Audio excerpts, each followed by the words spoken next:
Greetings and salutations. Welcome back to the Funny Farm.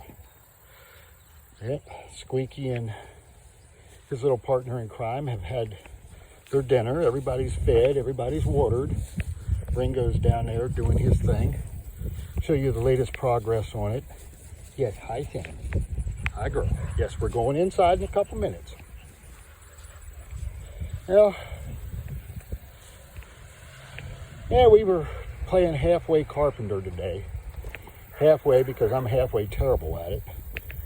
I ain't so good at leveling concrete either, as you can see, but hey, a nice low spot, give them a nice little hog wallow, another place to wallow. Got our 3 board sides on. Might have to add a half board back here. You can see the difference in the height. Now to get it up to level. I know these boards here are level. This one is level. So we should be pretty doggone close. Close enough for government work. How about that? I am going to definitely add some sort of a rigid girder between these 2 fence panels here. Put it up high, like 3 of them. One down there, one here, and then obviously one up here in the front to keep everything pulled in, because there's not a whole lot of support in that fence panel there. I mean, it'd be plenty good enough to keep them in, but at the same time, not exactly Fort Knox.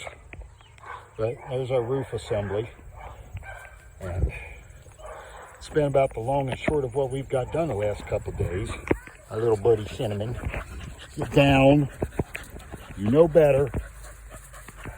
Goofball. But haven't got around to my burn pile yet. Haven't got around to a lot of things. But Levi's been working his tail off here helping me, so I can't say anything bad there. Maybe someday I'll actually get back to work on my truck. Maybe someday I'll actually get to drive it. Ooh, what a concept. Boy, that would be something. But that's about the long and short of what's going on around here. Like I said, that hog pen's been our biggest conundrum, if you will. Just steady working on that and running the milk truck and putting along. So, it could be worse. I really wasn't sure what I wanted to talk about with preparedness this week, if anything. But I decided we're going to talk about something that is so imbecilic that I forget all the time. Needless to say, Barlow knife. The choice of farmers everywhere. Little thing works great, except when it's dull. And that goes for any of your preparedness equipment that you carry, your EDC, your everyday carry. If that, if your pocket knife ain't sharp, it ain't gonna do you a lick of good, I mean, granted, it's better than trying to judo chop a piece of wood, but if it's dull as a garden hoe, you're not that much further ahead. And no, you don't have to keep it, shave the hair off my arm sharp. That's way cool. And if you're into that sort of thing, hey, great, go for it. Hone that thing till it looks like a surgeon's scalpel. But for most of us, just a good working edge. I mean, there's like a gazillion different knife sharpening whiz-bang gizmos out there, and some of them work and some of them are all hat and no cattle. So quite honestly, I recommend just a plain old stone, just a regular 2-sided. I got a little mini pocket stone in there made by carborundum, and one side's coarse and one side's, real fine and finish grade. And I can't complain a lick about it. It does everything I need to do. I mean, I don't keep them, surgeon's scalpel sharp. If I need a scalpel, I'll go in the house and grab one. But if it's not at least reasonably sharp, you won't even cut baler twine. It's, Lord forbid you get out in a situation where you need that thing to work and work and work, and it's so dull, it ain't no good to you. And I mean, that goes with any of your EDC. If you're going to carry, a first aid kit, one of those little Altoids survival kits, make sure the stuff in there actually works and that you know how to use it. Show you a cool little piece I bought here. Picked it up at Harbor Freight. Of all places, I love me some Harbor Freight. But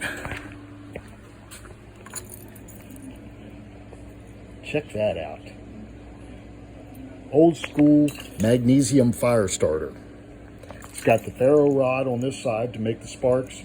You take your knife or they give you this whiz bang little piece of a hacksaw blade that you're supposed to, shave off some shavings off the magnesium, build a little pile about the size of a quarter, about 1/8 inch high. Then you flip it around with the ferro rod and strike it. Quite honestly, that's a great, fine, and wonderful idea.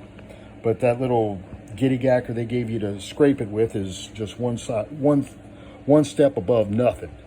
I mean, you can take the back of your pocket knife and you see mine doesn't, it's got a 90-degree spine up there. But if you're going to do that, you're going to want to make sure that when you go to work your edge, you can see there I got my 90. You're going to want to run it back here. Don't come out here and try to scrape with it. I mean, you can, but you're better off to keep it back here kind of, when you go to strike it. Now, I'm talking about when you go to strike your ferro rod. When you go to scrape the magnesium off, you can use, obviously, your edge up here. And again, that's one of them neat little things that practice using it before you go out to the field. This is that stone I was talking about. There's my fine side. You can see very rarely do I use my finished side. This side over here gets used a lot. I mean, I throw a quick hone on it, shove it in my pocket and go. It's one of those things that would fit in a little Sucrets box or an Altoids mint box and stick it in there. And it's not something you would necessarily have to carry with you every day unless you're going out in the woods and you're doing bushcraft and stuff like that. Then, yeah, that's a different keg of apples. Then you're going to want something like that. And again, it's one of those little things you can chuck in your pocket and go on with it. But like your first aid kit, make sure if you're going to have that thing in there, you're going to have a first aid kit, make sure the Band-Aids actually stick, that they haven't gotten open or gotten wet and damp in your pocket and turned to nothingness. It's little things like that that'll bring about the Asians, the frustration, the exasperation, because, okay, I got this problem solved. I got my kit with me. I got my EDC. Well, then you go to use your EDC and it ain't worth a DAMN. And there you are. And you're torqued it yourself because you knew good and well that you needed to kind of do maintenance on this kind of stuff. Tool maintenance is what I heard the one guy call it. I heard another bushcrafter call it tool maintenance, sharpening your knives, making sure if you're going to carry this stuff and you're going to have it, that it's going to be ready to use at a moment's notice. And your cell phone, make sure the dadgum thing is charged, if you're going to use like one of them emergency satellite phones. Again, there's nothing worse than going to grab the thing and you realize, okay, the battery's dead as a rock. Okay, other than throwing this thing at an angry bear, what good's it going to do me? Precious little. So, really don't know what else to say beyond that. I mean, if you're going to carry something with you, make sure it's ready to go, really. If you're in a bushcraft situation or in a backcountry situation, you're carrying a personal protection firearm, make sure it's going to work. Personally, I don't want to say I don't care for semi-automatic firearms, but I prefer old school mechanical or a revolver or a break action Derringer, something like that. Something that's so dad blame simple you could fix it with a clothes hanger and, bubble gum if you had to, but it's also so simplistic that it's not going to jam. And when you need that thing, it's going to crack off and do what it's got to do. You're going on a road trip.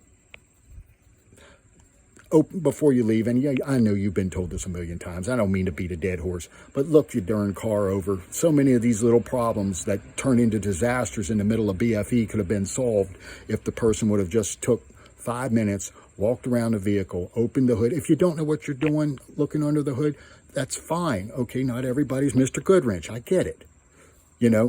Generally, if you read your owner's manual, it will tell you step by step how to do simple things like check the oil or, check the condition of the battery cables. How old is the battery?